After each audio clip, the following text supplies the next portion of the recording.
मित्रांनो, माझे नाव विशाल आहे आणि मी 23 वर्षाचा आहे.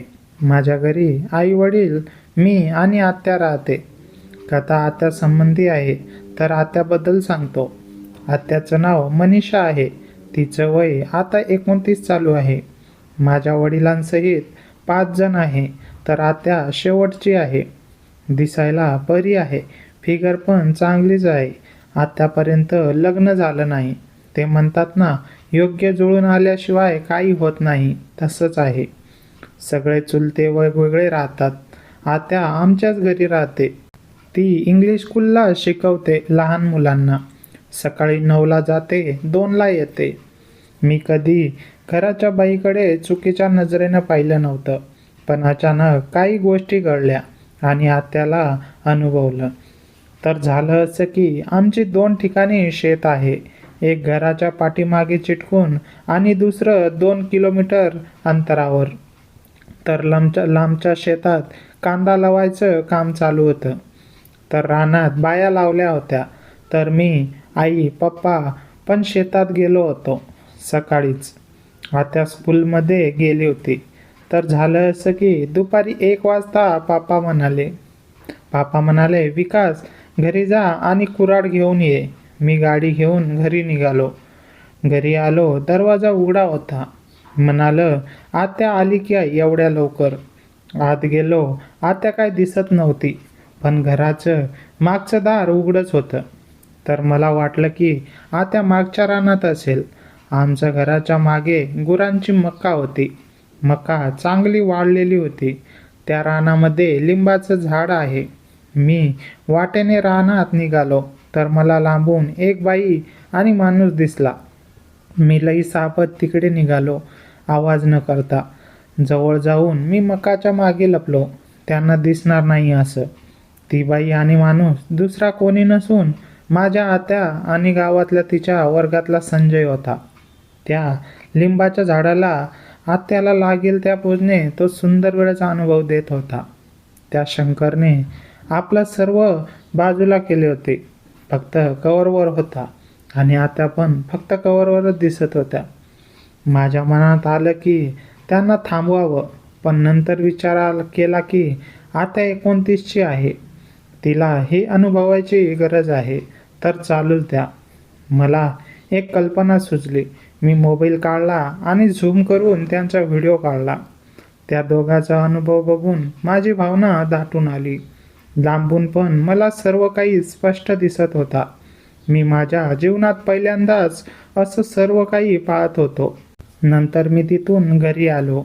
कुऱ्हाड घेतली आणि ढकलत लांब नेली आणि चालू करून गेलो. रानात गेलो खरं, पण माझ्या डोळ्यांसमोर फक्त तेच दृश्य येत होते. एक काम करायला गेलो तर दुसरंच व्हायचं. 6 वाजता सगळे घरी आले. आम्ही सगळे फ्रेश होत होतो. आत्या किचनमध्ये स्वयंपाकाला लागली होती. माझी नजर घरात आल्यापासून आत्यावरच होती. दुपारच्या किस्स्यावरून आता मी आत्याला वेगळ्याच नजरेने पाहत होतो. माझं जास्त करून लक्ष आत्याच्या जीवनावरच होतं, कारण दुपारी नको ते पाहिलं होतं. रात्री जेवण झालं, सगळे झोपायला गेले. काम करणारा माणूस लगेच झोपून जातो, थकलेला असतो. मी टॉयलेटमध्ये गेलो आणि दुपारी काढलेला व्हिडिओ लावला आणि त्यामध्ये सर्व काही स्पष्ट होतं. आणि पहिल्यांदा मी तिच्या नावाने हतबल केली. 1-2 दिवस असेच गेले. मी आत्याला निरखून बघायचो. तिचा जो भाग बघता येईल तो पाहायचो. दिवसभर कामात जायचा, त्यामुळे तिच्यावर लक्ष ठेवायला जमत नव्हतं. रविवार आला, आत्याला सुट्ट्या होती. मामाच्या घरी पूजा होती, तर आई पप्पा तिकडे जाणार होते. आत्या कुठे जात येत नव्हती, म्हणून आत्या गेली नाही. मला आत्याला एकटीला सोडायचं नव्हतं, म्हणून माझी लय कंबर दुखत आहे असं नाटक करून मी गेलो नाही. सकाळी आई पप्पा गेले. दुपारी 12च्या आसपास मी TV पाहत होतो आणि आत्या तिचा मोबाईल चार्जिंगला लावून कपडे धुवायला गेली होती. तेवढ्यात आत्याला कॉल आला. मी बघितलं तर त्यावर संजय सर असं नाव आलं. मला कळलं की कोणाचा कॉल आहे. मी आत्याला बोलावलं. ती येईपर्यंत कॉल कट झाला. तिने त्याला कॉल लावला. आता तो काय म्हणाला माहीत नाही, पण आत्या इकडून म्हणाली. आत्या म्हणाली, हा सर बोला ना, प्रोजेक्ट अजून झाला नाही, थोड्या वेळाने सांगते. मला समजलं की ह्यांना अनुभवायचं आहे. आत्या सगळं आवरून आली आणि म्हणाली. आत्या म्हणाली, आज दुपारचं जेवण नाही बनवत, पार्सल आणू. मी म्हणालो, चालेल की. आत्या म्हणाली, हे घे पैसे आणि तुला जी भाजी आवडेल ती आण. मी पैसे घेतले आणि पार्सल आणायला गेलो. मला माहीत होतं की ती सुंदर वेळाचा अनुभव घेणार आहे. मी जाऊ दे म्हणालो. मी पार्सल मुद्दाम उशिरा घेऊन आलो. येताना विचार केला की आपल्याकडं व्हिडिओ आहे, सरळ सरळ आत्याला दाखवायचा आणि सुंदर वेळेचा अनुभव मागायचा. मी घरी आलो. आत्याचा सुंदर वेळेचा अनुभव झाला होता. आम्ही जेवण केलं. आत्या खरकटी भांडी धुवायला गेली. 15-20 मिनिटांनी आली. आत्या म्हणाली, मी पडते थोडी, काही लागलं तर सांग. मी म्हणालो, आत्या एक ना, मला बोलायचं आहे. आत्या म्हणाली, हा बोल ना. मी म्हणालो, मी विचारेल तेवढंच सांग आणि असा का बोलतो असं तसं विचारू नको. आत्या म्हणाली, का हे असलं? आत्याला बसवलं आणि तिला तिचा व्हिडिओ दाखवला. आत्या एकदम शॉक झाली. तिने मोबाईल बाजूला टाकला. आत्या म्हणाली, लाज आहे की नाही तुला? मी म्हणालो, मला आहे, तुलाच आहे की नाही? असं कोणासोबतही अनुभव घेत आहे. मी जरा रागत बोललो. तर आत्या गप झाली. मी म्हणालो, पापाला येऊ दे, सगळं सांगतो. आणि आताही मी पार्सल आणायला गेलो होतो तर तू त्याला बोलावलं होतं, हे माहीत आहे. आत्या म्हणाली, ए प्लीज दादा, नको सांगू. मी म्हणालो, मला पण सांगायचं नाही.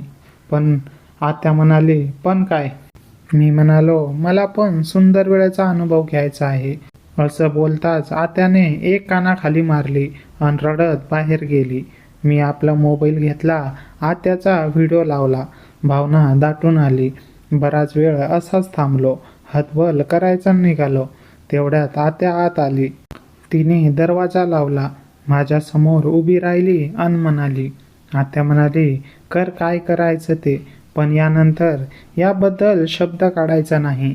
मी तयारच होतो. आत्या उभी होती. तिच्यापाशी गेलो. माझ्या आत्याला माझ्यासमोर असं हताश आणि विवश उभं पाहून माझ्या मनातील भीती पूर्णपणे निघून गेली होती. मी तिच्याजवळ गेलो आणि तिचा हात हातात घेतला. तिचा हात भीतीने आणि संकोचाने थरथरत होता. तिने डोळे उघडे घट्ट मिटून घेतले होते, जणू ती या परिस्थितीला तोंड देण्यापासून स्वतःला वाचवत होती. मी तिच्या चेहऱ्याकडे पाहिले. तिच्या डोळ्यातून अश्रू वाहत होते. त्या क्षणी मला तिच्या असहायतेची जाणीव झाली. पण माझ्या मनातील तीव्र इच्छेने माझ्यावर पूर्ण ताबा मिळवला होता. मी तिच्या जवळ ओढले आणि तिला खांद्यावर हात ठेवला. तिने कोणताही हालचाल केली नाही. ती फक्त एका पुतळ्यासारखी उभी राहून सर्व काही सहन करायला तयार झाली होती. मी हळूहळू तिच्या चेहऱ्याला स्पर्श केला आणि तिचे अश्रू पुसण्याचा प्रयत्न केला. आत्याने एक दीर्घ श्वास घेतला आणि मान खाली घातली. मी तिला पलंगावर बसायला सांगितले. ती मुकाट्याने जाऊन पलंगाच्या एका कोपऱ्यात बसली. मी तिच्या शेजारी जाऊन बसलो आणि तिच्याशी संवाद साधण्याचा प्रयत्न केला. मी तिला म्हणालो, आत्या, तू घाबरू नकोस. हे जे काही आपल्यात घडत आहे ते आपल्या दोघांच्या पलीकडे कोणालाही कधीच कळणार नाही. तिने माझ्याकडे एक तीक्ष्ण आणि हताश नजर टाकली. तिच्या डोळ्यात माझ्याबद्दल प्रचंड राग आणि स्वतःबद्दलची लाचारी स्पष्ट दिसत होती. मी तिचा संकोच दूर करण्यासाठी तिला अधिक जवळ घेतलं आणि तिच्या पाठीवरून हात फिरवायला सुरुवात केली. आत्याने स्वतःला पूर्णपणे माझ्या स्वाधीन केलं होतं, कारण तिला तिच्या त्या गुप्त गोष्टीची आणि व्हिडिओची भीती होती. मी तिच्या साडीचा पदर बाजूला केला आणि तिच्या सुंदर देहाचे जवळून निरीक्षण करू लागलो. दुपारी ज्या आत्याला मी लांबून पाहिले होते ती आता माझ्या अगदी जवळ होती. तिच्या शरीराचा सुगंध आणि तिची ऊब मला अधिकच उत्तेजित करत होती. मी तिच्या मानेवर आणि चेहऱ्यावर हळुवारपणे स्पर्श केला, ज्यामुळे ती थोडी शहारली.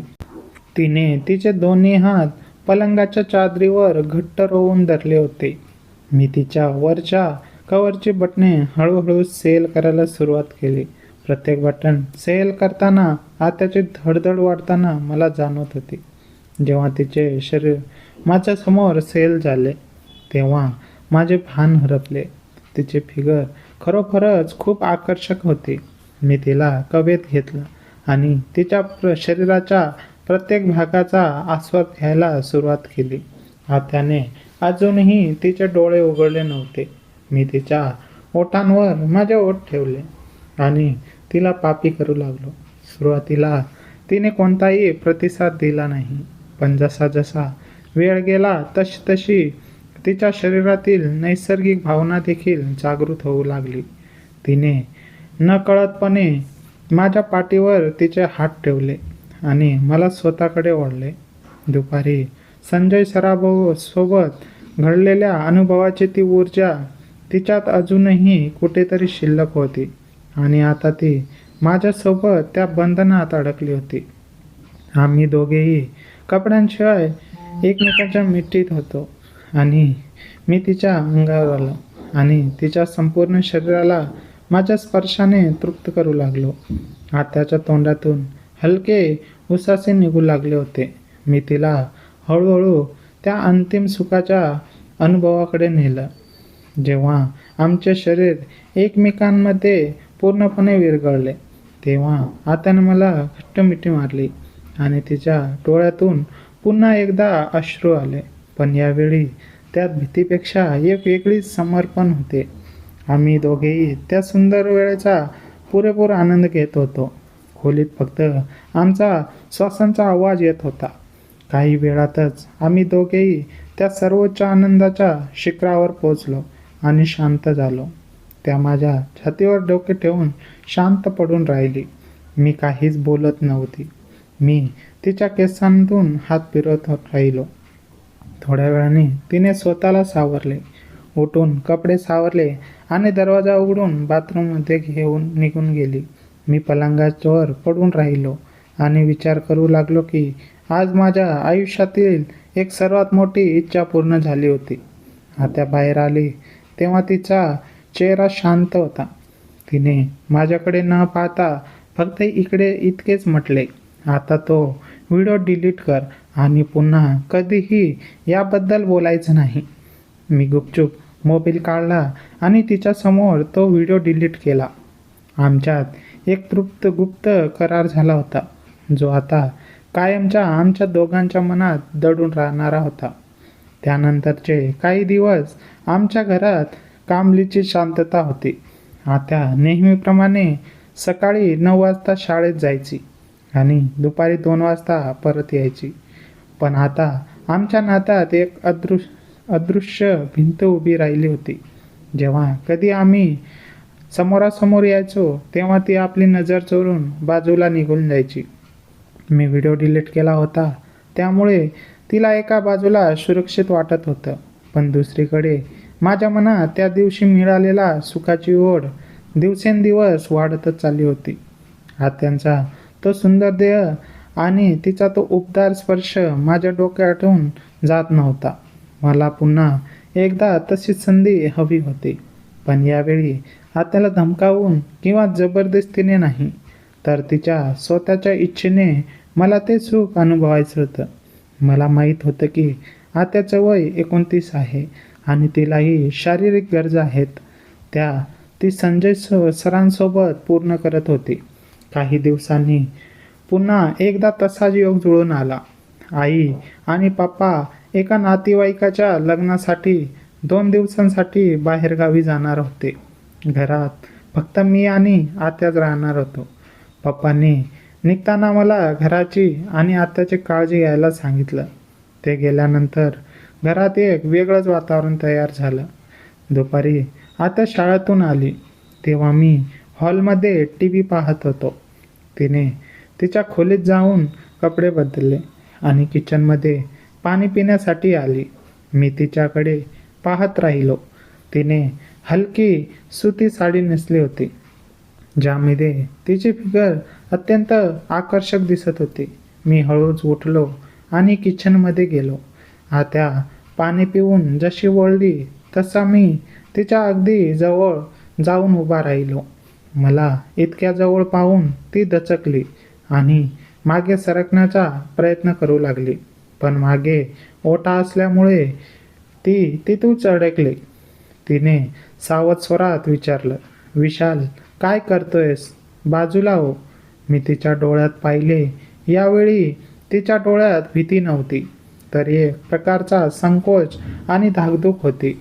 मी अत्यंत मऊ आवाजात म्हणालो, "आत्या, त्या दिवशी मी तुझ्यासाठी जे काही वागलो त्याबद्दल मला खरंच मनातून वाईट वाटतंय. मी तुला धमकावण्याचा प्रयत्न नको होतं, पण काय करू, तुझ्या सुंदर रूपाने मला वेड लावलं होतं." माझे हे शब्द ऐकून तिचा राग थोडा शांत झाला. तिने मान खाली घातली आणि म्हणाली, "आता त्या गोष्टी कशाला काढतोस? जे झालं ते विसरून जा." मी तिचा हात हातात घेतला. यावेळी तिने माझा हात झटकला नाही, फक्त तिचे श्वास थोडे गतिमान झाले. मी म्हणालो, "आत्या, मी ते विसरू शकत नाही. तुझ्या त्या स्पर्शाची मला अजूनही आठवण आहे. मला माहीत आहे की तुलाही कोणाच्या तरी आधाराची आणि प्रेमाची गरज आहे. संजय सरांपेक्षा मी तुला जास्त सुख आणि प्रेम देऊ शकतो." माझं हे बोलणं ऐकून आत्या एकदम शहारली. तिने माझ्याकडे पाहिले. तिच्या डोळ्यात एक प्रकारची इच्छा आणि संमती स्पष्ट दिसत होती. मी वेळ न घालवता तिला हळूच माझ्या मिठीत ओढलं. तिने सुरुवातीला थोडं ओढेवेढे घेण्याचा प्रयत्न केला, पण जेव्हा मी तिचे ओठ माझ्या ओठात घेतले तेव्हा तिने स्वतःला पूर्णपणे माझ्या स्वाधीन केलं. आम्ही दोघेही किचनमधून निघून बेडमध्ये गेलो. यावेळी कोणतीही सक्ती नव्हती, तर दोघांच्याही मनात एकमेकाबद्दलची तीव्र भावना दाटून आली होती. आत्याने स्वतःहून तिचा साडीचा पदर सैल केला. तिचे ते रूप पाहून माझं भान हरपलं. मी हळूहळू तिचे कपडे बाजूला केले. 29 वर्षाच्या आत्याचा शरीर पूर्ण भरलेला होता. मी हळू तिच्या अंगावर आलो आणि तिच्या शरीराच्या प्रत्येक भागाला माझ्या स्पर्शाने तृप्त करू लागलो. आत्याच्या तोंडून निघणारे उसासे खोलीतील शांतता भंग करत होते. तिने माझ्या पाठीवर नखर उतवली आणि मला स्वतःकडे आणखी घट्ट ओढून घेतलं.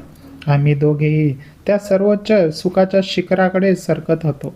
आमचे शरीर एकमेकात इतके एकरूप झाले होते की आम्हाला वेळेचे भान राहिले नव्हते. आत्याने मला हसमुख चेहऱ्याने आणि पूर्ण आनंदाने ते सुख दिले, ज्याची मी कल्पना केली होती. तासभराच्या त्या सुंदर वेळाच्या अनुभवानंतर आम्ही दोघेही एकमेकांच्या मिठीत शांत पडून राहिलो. तिने माझ्या छातीवर हात ठेवून विचारले, "आता तरी तुझं मन भरलं ना?" मी तिच्या कपाळावर पापी केला आणि म्हणालो, "तुझ्यासारखी आत्या मिळाल्यावर मन कधीच भरणार नाही." तिने लाजून माझा चेहरा तिच्या छातीशी लावला. त्या दिवसापासून आमच्यातलं नातं पूर्णपणे बदललं होतं आणि आई पप्पा नसताना आमचा हा लपून छपून चालणारा खेळ आता आमच्या आयुष्याचा एक सुंदर भाग बनला होता. त्या रात्रीच्या सुंदर अनुभवानंतर आम्हा दोघांमध्ये एक वेगळाच कम्फर्ट तयार झाला होता. आयत्या वेळी मिळालेल्या या स्वातंत्र्यामुळे आमच्यातील जवळीक आणखी वाढली होती. पुढचा संपूर्ण दिवस आम्ही घरात अगदी पती पत्नीसारखे घालवला. आई पप्पा दुसऱ्या दिवशी संध्याकाळी परतणार होते, त्यामुळे आमच्याकडे अजून काही तास शिल्लक होते. दुपारी जेवण झाल्यानंतर आम्ही दोघे पुन्हा एकदा बेडरूममध्ये एकत्र आलो. हाताने अगदी मनमोकळेपणाने स्वतःला माझ्या स्वाधीन केलं होतं. आम्ही दोघेही त्या सुखाच्या शिखरावर पोचलो होतो आणि खोलीतील फक्त आमच्या श्वासांचे आवाज गुंजत होते. तितक्यात अचानक घराच्या मुख्य दरवाजाच्या बेलची घंटा वाजली. घंटा वाजताच आम्ही दोघांच्या अंगावर काटा आला. आत्या एकदम डचकून उभी राहिली आणि घाबरत म्हणाली, "आई पप्पा तर संध्याकाळी येणार होते. मग आता कोण आलं आहे? आम्ही दोघांनीही घाईघाईने कपडे घातले. आत्याने तिची साडी व्यवस्थित केली आणि चेहऱ्यावरचा घाम पुसला. माझं काळच तर तोंडात आलं होतं. मी हळूच खोलीच्या बाहेर आलो आणि मुख्य दरवाजा उघडला. समोर आई आणि पप्पा उभे होते. त्यांच्या हातात बॅग होता. पप्पा थोडे थकलेले दिसत होते. मी कसाबसा स्वतःला सावरत विचारलं, पप्पा, तुम्ही तर संध्याकाळी येणार होता ना? पप्पा आत येत म्हणाले, अरे हो, तिथे लग्न लवकर उरकलं आणि पुढची एसटी लगेच मिळाली म्हणून आम्ही निघून आलो.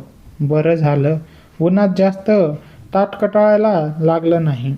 आत्याही तोपर्यंत किचनमधून पाणी घेऊन बाहेर आली. तिचा चेहरा पांढरा पडला होता, पण तिने कसाबसा स्वतःवर ताबा मिळवला आणि आई पप्पांना पाणी दिलं. आई सोप्यावर बसत आत्याला म्हणाली, मनीषा, बरं झालं आम्ही लवकर आलो. तुझ्यासाठी एक खूप मोठी आनंदाची बातमी आहे. तिथे लग्नात तुझ्यासाठी एक मुलगा चालून आला. खूप चांगल्या घरचे आहेत. मुलगा पुण्यात मोठ्या कंपनीत इंजिनियर आहे. त्यांना तुझा फोटो पाहिला आणि त्यांना तू खूप आवडली आहेस. ते उद्या तुला बघायला आपल्या घरी येत आहे. आईचे हे शब्द ऐकून माझ्या पायाखालची जमीन सरकली. मी आत्याकडे पाहिलं. तिच्याही डोळ्यात एकदम भीती आणि धक्का स्पष्ट दिसत होता. ज्या लग्नाचे नाटक करून मी घरी थांबलो, त्याच लग्नात आत्याचं लग्न ठरून आलं होतं. पप्पा पुढे म्हणाले, हो मनीषा, मुलगा खूप समजूतदार आहे. मी त्याच्याशी स्वतः बोललो आहे. आता तुझं वय 29 झालंय, त्यामुळे आम्ही हो म्हणून आलोय. उद्या ते आले की सगळं पक्क करून टाकू. आत्याने फक्त होकारार्थी मान हलवली आणि ती गुपचूप किचनमध्ये निघून गेली. त्या रात्री घरात सगळं झोपल्यानंतर मी गच्चीवर एकटाच बसलो होतो. माझ्या डोक्यात विचारांचे चक्र चालू होते. आता कायमची पुण्यात जाणार होती आणि आमचा हा गुप्त खेळ इथेच संपणार होता. तितक्यात मागून आत्या तिथे आली. तिच्या डोळ्यात अश्रू होते. ती माझ्या जवळ आली आणि माझा हात हातात घेत म्हणाली, विशाल, जे काही घडलं तो एक सुंदर स्वप्न समजून विसरून जा. उद्या मला बघायला पाहुणे येत आहे. आता मला माझ्या आयुष्यात पुढे जाऊ दे. मी तिच्याकडे पाहत राहिलो. मला जाणीव झाली की ज्या त्याला मी ब्लॅकमेल करून मिळवलं होतं, तिच्याबद्दल आता माझ्या मनात खरं प्रेम निर्माण झालं होतं. पण आता तिला गमावण्याची वेळ आली होती. आत्याने माझ्या गालावर शेवटचा एक हलका पपी केली आणि ती खाली निघून गेली. आमची ही सुंदर पण चुकीची कहाणी एका अशा वळणावर येऊन संपली होती जिथे तिचे लग्न ठरलं होतं आणि मी कायमचा एकटा पडलो होतो. मित्रांनो, तुम्हाला जर याचा पुढचा भाग पाहायचा असेल तर कमेंट नक्की करा. धन्यवाद.